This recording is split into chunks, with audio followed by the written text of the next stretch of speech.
How you guys All right. doing? All right. Welcome everybody to the Based on Characters podcast. This is Ray, and I got something to tell you. I got a guest today. He's out of Mississippi. You're gonna love him because he has a great personality. I remember meeting him at the Bronze Lens Festival years ago, and we've Yeah. been connected for a while online. And this is my first interview with him. So I'm going to let our guest introduce himself and what he has going on for himself in his life. So it's yours right now. Let us know what's going on with you. How you guys doing? Now, my name is Ormond White, and it's an honor to be connected to the podcast. And to tell you a little bit about myself, I'm a multimedia artist with a concentration in installation arts, performance, um, now NFT art, because now that's where the wave of the future is going.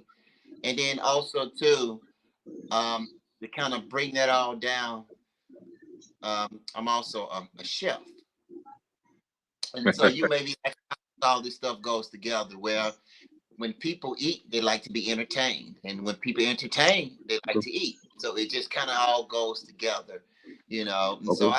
I first started doing installations, performance installations. Whoa. It's been back in maybe 2001 or 1999 when I first Okay. started making my performances and installations. And when one come into the space, they come into the space where they see these moving pictures.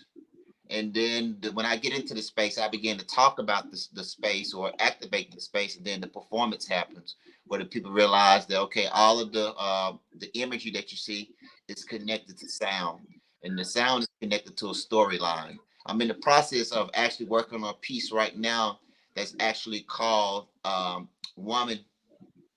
And in this piece, you begin to see the insides of the woman as she kind of moves, and you hear the soundtrack. And I'm borrowing from the soundtrack. I'm taking Kanye's West iconic song "Heartless," and it talks about Okay. a woman being emotionally unavailable, but yet it's still you still feel and see all of the emotions that she has to go through. So it's talking about mental health.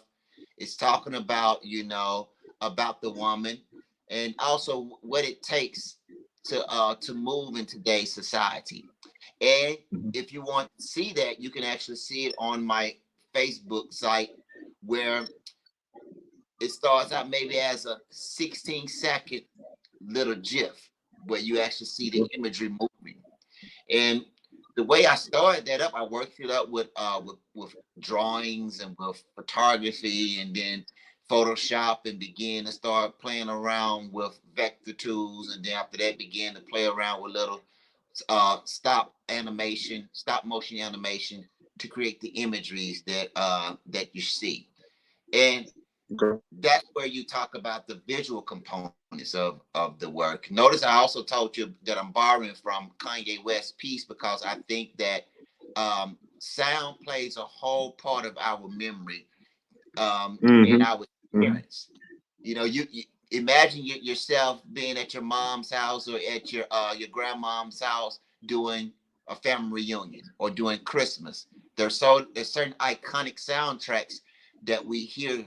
One may begin to start thinking about Frankie Beverly and Maze, one of their popular Right. songs, you know, Yep. or so I take those imagery and recontextualize it, just like I'm taking my I take those sounds and recontextualize them, and heighten your memory when you come into a space or when you interact with my work. But then thereafter that, I Okay. take certain imagery that you might be used to and recontextualize that.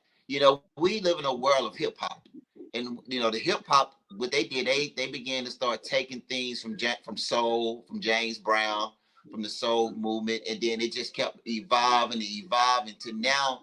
Much of the work that they're using now, you can't really tell that it came from Cool in the Gang or Earth, Wind and Fire, or Hmm. there's so many songs that are resampled. I think of Michael McDonald's song. I keep forgetting "We're Not in Love Anymore." That iconic bass, like boom, boom, boom, boom, boom, boom, boom, I know boom, that. boom, boom, boom, Yeah. Yeah. Yeah. boom. Yeah. Yeah. Yeah. You got people like Dr. Dre took that and recontextualized it when he gave it to Eight Ball and not Eight Ball, but Warren G. You know, the next stop is the East Side Motel. You know, but Okay, okay, over that rap is actually that bass line.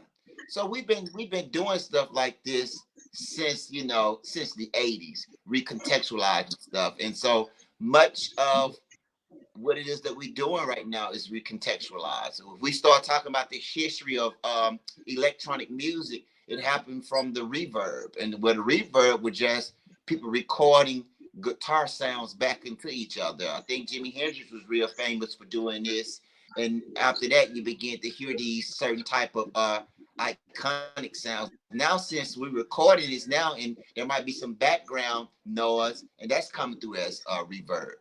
okay. So we as a society we really live in a society that's recontextualized. So I play around with this not only with my imagery, but I play around with this with my sounds and installations, so on and so forth. Now you may be asking, Orman, how does the cooking come involved into that? Well, I'm also a singer, and so maybe about 7 years ago, this was post when I met you, Renard. I think this was post Bronzeland. I think no, I was around the same time where I was artist in residence at an event venue by the name of Soiree, and Okay. I was the singing artist. But when the people came in, the people needed something to eat. And so I was Mm. like, now the whole fine dining and can be incorporated into the component of what it is that I do. After that, it just took off and became something else. Okay. Okay. Well, perfect. I was going to ask you Hello? about. Okay.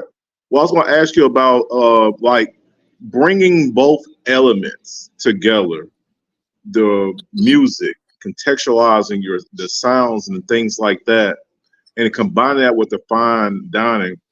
What was some of the hurdles? I'm pretty sure there was definitely some hurdles that you had to conquer, and how you conquer those for our fans. Well, like I said, most of the time when we're being entertained, we always have to eat. If you go to a concert, I'm pretty sure, when people went to Beyonce's iconic concert that she just did this summer, Mhm. they had to eat. And if you were to go to my football team is the Saints. And so if you're going Okay. to a Saints game, you have food there. And if you're in a skybox, you have fine dining food there to eat. I've had the experience of skyboxing it, and the dining is to a whole nother level. And so Okay. I said the hurdle was that, okay, how are these people going to begin to see the art? So I was like, at a certain time, especially during COVID, it was like, how do people going to begin to see the art? Well, guess what? The people needed to eat. And so as people come into a certain place, they're probably not expecting that they're going to get the art. They're just coming to eat. But as they Yeah. come in to eat, then they begin to experience the art. Then they begin to experience the music. And then they begin to experience the installations. So that's kind of like how it kind of all came together. And then even with installation art, people like what Ormond, how do you sell this? Well, you have to break the installation art down and put it into a painting, or put it into a graphic design, or put it into an NFT right now, where people are Mm. still catching on, to that type of thing. How do you sell a motion graphic art piece? You know, Mm. So and yeah, and, that and you haven't NFT. you haven't heard. No, carry on. I want to cut you off, Ray. Well, no, I'll go ask you about the NFT because that's new technology, and we do have some people here that are very interested in technology, new ways or new measures to be able to know about. So please explain to people about the NFT and how you're really incorporating that into your business. Well, NFT is motion graphic artwork, or it's Okay. digitized artwork. I got a friend by the name of, or a colleague of mine. He's by the name of Terrence Osborne, and he's a traditional painter. But the moment he take a Mm. picture of his paintings and put it on the internet, that's the beginning of an NFT. And so how do you Okay. sell that? And okay, and then the moment you take that and begin to start putting graphics to it, he loves color in his work. But the moment you take a color and begin to make it move as if it's a twinkle or sparkle, as if the stars are sparkling, then that becomes, an NFT. And that might be on a B-roll of 4 seconds, because in music, the measures are kept every 4 seconds. 1, 2, 3, 4. 1, 2, 3, 4. But that's how graphics works. That's how stop animation works. Oh, okay. It Okay. works on a metric of 4 counts too. You know, and so most of the NFTs or the GIFs that you see, even the ones that you're downloading on your phone to put into your pictures, they're pretty much in a 4 second measure or time beat. And you begin to take that and repeat it. When we begin to start taking multiple photographs and have those and create reels, reels are essentially now NFTs, and Yeah, people are going that's to begin to start okay. monetizing that. So like Yep. even So with me, like I can create reels based off of my yep. podcast. And okay, got you, Yeah. got you. And I so like that's the that. thing. Good question. People are already doing it now. Society is already moving in that direction. They just really, it just hasn't really been documented and articulated in such a way just yet. We're Okay, right on the cusp. okay, that's It's a very difference yeah. between. Okay, Yep. well, I mean that's very interesting here because I know that there's been a lot of talk, especially since COVID, like NFTs. Obviously, a lot of online mediums are growing. So my next question is for this here: how do you grow your online presence with what you're already doing, incorporating the two? Literally, you have two businesses in one. But how are you doing that on the online so people can definitely follow you and understand, fully about what you have going on in that particular field? With this, well, to be honest, for me, it's kind of unorthodox, because when people taste my food, then they go back and looking at everything else that I do. The food has been the hook for me. I That came out brings of them in. traditional school. I came out of Xavier. I came out of Yale. I came out of Michael Merlin Institute College of the Arts. And I thought that I was going into the whole New York scene. But I came back home to Mississippi, and here Mm, people love to mm. eat. There's a market for event venues and entertainment and eating. And so with me doing that, then it drives people back, to my artwork. When they taste how good my food is, they're like, well, now let me see what it is that he's doing. I 15 years ago, I had all of these websites, but but there was no attention being driven to it. For me, my hook has been people eating my food, and not only eating the food. When they see the food online or somebody talk about it, then they get driven back to my online presence, which is Ormon's Catering. If you're on Instagram, Ormon's Okay. Catering. And then also, if you're on Facebook, just type in Ormond White. That's ORMOND White. That's ORMOND, Ormond White. And then you'll get a conglomerate of what it is that I do. We're in a technology age right now where people don't even really use business cards anymore. They're Yeah. just getting your information, from the phone, and Yep. going that route. So I just tell the people, look me up online, just put my name in, and what it is that I do will come up. And some people would say, well, Armand, you need a website. As of now, the website, eventually I'll go back and get another official website. But people like to be a little nosy. They like to look at your babies and your wives, you They know. do. Absolutely. Yeah. Absolutely. Because, the And online presence is so big. Like, even with you and what you're doing, you utilize that tool to boost your business. I'm pretty sure you do some research online too. Tell us about a little bit of research. And is there any other people in the field that might have inspired you to do what you do currently? oh yeah, man. Inspiration is all around. There's this hot catering company. Uh, it's called Natalie Catering out of Miami. All of the work that she does, from the floral design, from the food, from the entertainment, the violinists or the contortionists that come into her productions, I'm inspired by Mhm. that. If it's John Michel Basquiat, who's actually was one of the first Mm, African American pop artists to do his thing in the 80s. I always go back to his work because he was ahead of the curve. Even mm, if one at the visual aesthetics of my work is very childlike, it's very street, it's very hip hop, it's very graffiti. Like I say, I recontextualize certain things. So that's yeah. always a person I'll go back to. It could be me watching something like Love and Hip Hop, or Mm, I think Lil Wayne daughter Reginae and her mom Latoya has a new show. It just began to see the editing work on it because I'm a videographer. I teach my students mm. photo editing and I teach them video work. So just to begin to go back and look at stuff like that, not only the visual work, but many of those guys that's putting these new shows together, they're very strong in mixing the sound and music together. So that inspires me Okay. too, you know. So inspiration is all around. Certain people like Marcel Duchamp, who actually started, he was the one that made the ready-mades popular, where he was the first person to put a toilet in the gallery and call it art. Or he Mm, took the bicycle tire, put it in the gallery, and made it art. So you'll see a whole lot of bicycle tires in my work. You'll see a whole lot of shoes hanging from lines. Now we know growing up in the hood, where if you saw, you know, some Air shoot. Force Ones hanging from the lines, that Yep. was the sign of it. The block was hot. Right. You know, so all of those things just kind of inspire me. I mean, inspiration is all around now. And I advise people, well, the work now in the visual world is moving to textile work. The people are recontextualizing quilts and cutting them back up. And so now if you go into a traditional art gallery, the work that you may see on the wall now is quilt work.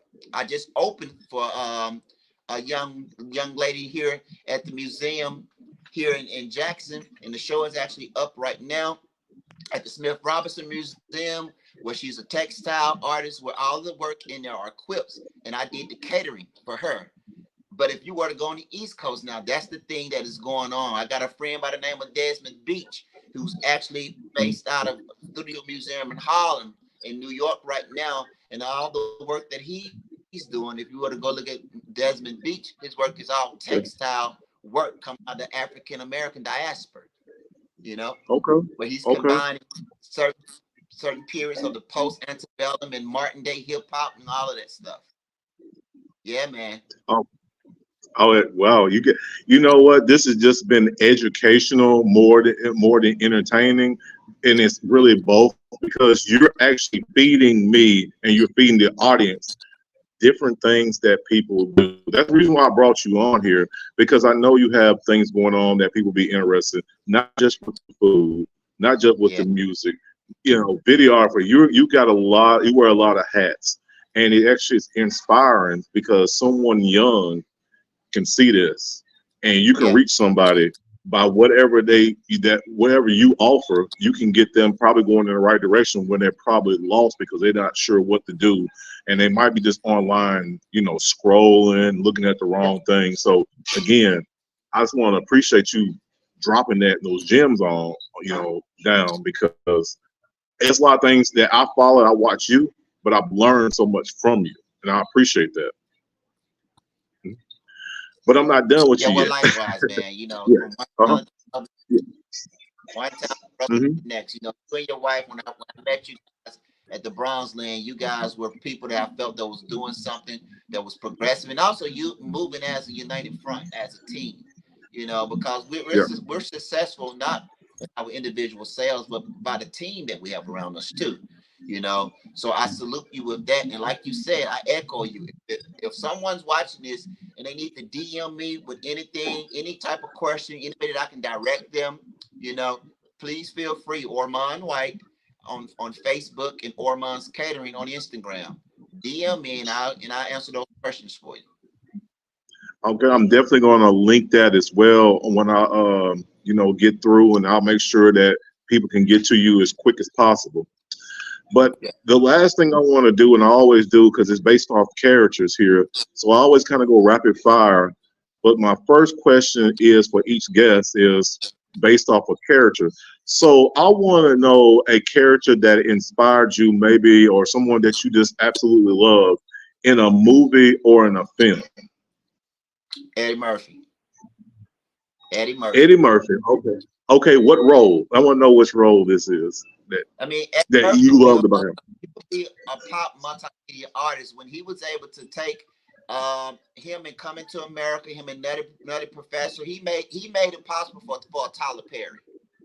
He was the Oh, first of yeah. his kind. Right. He made it possible for Robert Williams or Dr. Doolittle. He made Right. it possible for those. He broke the gap, and that was made possible for him because of his stand up on Saturday Night Live, where he got into all those characters. You know, Yes. and so of course, with him being inspired by Red Fox and all those guys, I forget the gentleman name. He used to say the devil made me do it, but all of those guys were getting into character, Mm, but Eddie Murphy took it to the big screen. That's why yeah. inspirational. You have to study Eddie Murphy moving forward in this game. Wow. Perfect answer. I love Eddie. Just like he's done a lot with it. Coming to America, he kind of brought a different light to the film, especially being a comedian. And in being an actor, and he kind of really molded Yeah, it. It's a classic. All the stuff that he made during that era, he had a big run because he was creative, he was funny, but he was focused, and all that in one just creates a hit, and obviously classic hits from Beverly Hills Cop to definitely his stand-ups. And you like you said, yeah, Nutty Professor, he continued on, had a long run. So definitely him. I like that answer. Okay, so I want to go rapid fire here. So just the first thing that comes to your head, just kind of give it out to the audience. Since you're from Mississippi, so what's your favorite food in Mississippi? catfish.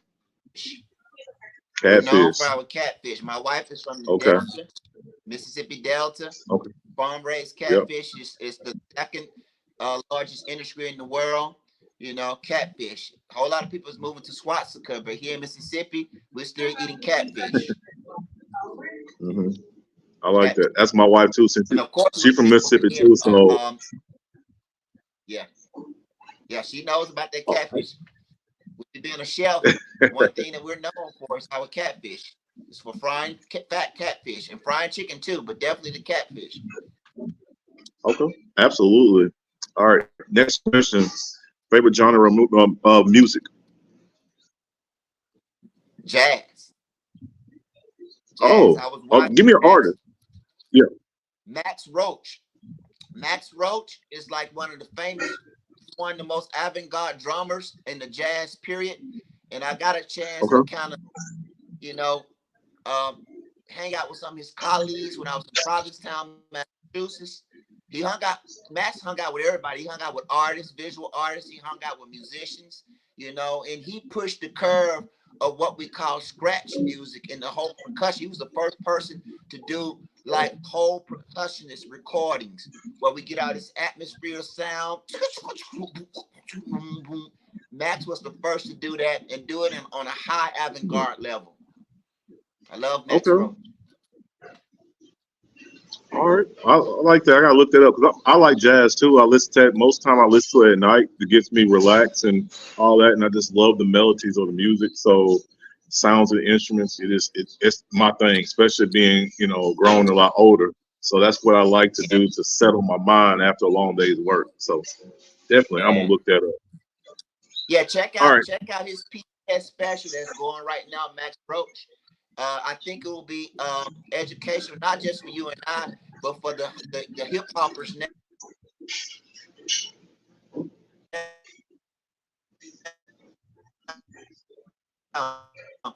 And one of the pioneers of hip Fab Five Freddy. He was Mhm. his friend, but one of his groundbreaking pieces he did with Max Roach, where they was bringing together jazz and hip hop in a performance, and it's actually on the Hmm. documentary too. Very Okay. groundbreaking. Okay. Perfect. I'll definitely note that too. All right. Couple more questions here. Favorite place that you vacation? Oh man, Punta Cana in the Dominican Republic. Really? It has the best beaches. It's my favorite spot in the Caribbean because of the beaches, because of the food, and because of the cleanliness of the resorts. Punta Cana, I picked Punta Cana over Jamaica. I've been to several places in the Caribbean, but Punta Cana is my favorite. Okay. Well, we definitely getting ready to take us a trip early next year over to somewhere. We haven't decided yet, but that's on the list. So we'll definitely do that. I will. If we don't make it this year, we'll make it in the future. Okay. And here's my last question here, and this is just for the message for the younger people here. Yeah. What is your message to the youth that's actually trying to do something in their own lives? What kind of inspirational message that you have would you have for them? I would give them the message that John Tweedy gave me, and it was for homecoming at Howard University, and Jeff Tweedy, excuse me, Jeff Tweedy. He was the fashion director for P Diddy Homes. They were friends. They went to Howard together. And what I would tell the youth is, don't wait. Create your own. Mm, Just like what it is that you're doing, Ray. That's what I would tell the youth, I like that. because we're preparing the youth right now for something that doesn't exist. When you and I got started in college, this whole social media thing, as relates to Zooming and us being able to talk to people FaceTime, didn't exist. It didn't. You know, so much of the way we live now didn't exist. So, you know, just continue to do your own thing. Get with your peers and create something great. If something has already happened, I they like don't that. need you. We need what hasn't been done. So continue to be innovative, get with your peers, and think outside the box and come up with something new. I love that answer. I'm gonna use that for myself. You definitely got to create Yeah. something new because no one wants reruns no more. We love Yeah. reruns, but we always, even as older folks, we always look for the next great thing, the next thing to do, the next thing to say to a Yeah. person to inspire them. So again, I love that. Yeah. I'm Think gonna take about it. that one myself. Think about reality television stars. The real the real world was the first people to do that, and the old people thought that was like the craziest thing. Now, in order to get seen on TV, you have to pretty much be on a reality television show. You know, so now it's commonplace. Preach, But 15, 20 preach, years ago, it was no. You know, yeah, continue to preach. think outside the box. Because I remember when they did College Hill, they did like you like I Yeah. said, the Real World, all that stuff. It was kind of like Flavor Flav stuff. It was like, oh, I don't know about Yep. this, but it just kept growing. The Kardashians and just kept going and it's getting bigger and bigger Yeah. and bigger because that's what people are looking for. That's what they want. They look for something else, and obviously it'll be something else after that. So we just have to see Of what course. that is. But you may have to create that. You may not get it. You may have to create that. They always say you can either, if you can't find a book that that you like or you love, you got to write your own.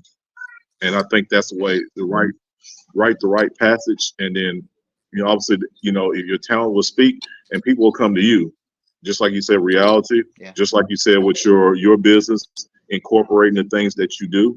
The catering is fine. Like I said, definitely everybody's gonna start following your page and be able to see what you got going on. And like I said before, I watch your stuff, I listen to your music, and it inspires me. A lot of stuff that I've done to create my own podcast, I collectively molded them together. Like my sports Yeah. page and this page here, it's the collection of Yeah. different people. And I have my own Yeah. delivery and my own style. And I'm continuously creating them things just like you created your way. Yeah. Well, Mr. Martin, I salute you. I salute you on what it is that you're doing. It's definitely needed. So kudos to you, man, and much success. Okay, man. I appreciate it so much. So again, thank you, Oman. I'm gonna call you O Dub. That's what what I'm saying, because I know that you got a lot of, people who follow you. and saying they can use that when next time you see you. But anyway, again, thank you so much for joining me here on this podcast, based on characters podcast. And I always tell my audience, till I speak to y'all again, peace, keep inspired, keep being focused, and stay in your own lane. If you can't find the right way to do something, you might want to create your own way, because that might be your way out of whatever you're into. So again, thank you so much. And until I speak to you again, peace.